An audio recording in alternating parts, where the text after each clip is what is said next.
ज़वार park then हैग Holland में शानदार Pakistani festival मेला 2024 का इनेकाद किया गया।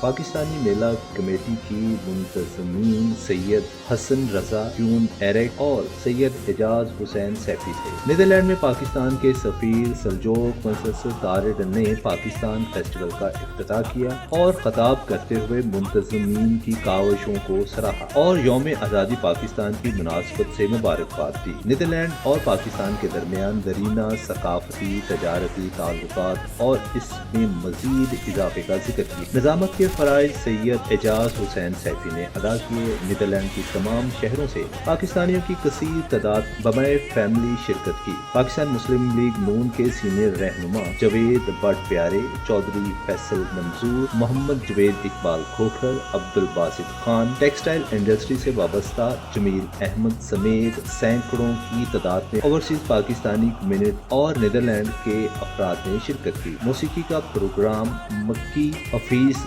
अमान खान और फ्रेस्ट मैन ने पेश किया और खूब दाद हासिल की।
इस मौका पर पाकिस्तानी मसनूआत और खानों के स्टॉल लगाए गए जहां सारा दिन रश रहा। अलावाजी वॉलीबॉल और रस्सा कशी के मुकाबले हुए। सफीर पाकिस्तान ने sponsor Pakistan Business Forum Netherland के चेयरमैन मोहम्मद अरशद, सदर Anwar Saqib, doctor Ajmal Sadiq, Chaudhry Mushtaq Ahmad, Raja Abidi, Syed Tahir Shah Iqrar, chairman Pakistan Muslim League Noon overseas Holland, समाजी शख्सियत मुहतरमा सायरा अहमद, राजा अजीम और दीगर अफराद को अवार्ड से नवाजा। जबकि कश्मीर पीस फोरम के जनरल सेक्रेटरी सीनियर सहाफी राजा फारूक को लाइफ अचीवमेंट अवार्ड से नवाजा गया। कैमरामैन काशिफ अंसारी के साथ राजा फारूक, INA न्यूज़, नीदरलैंड।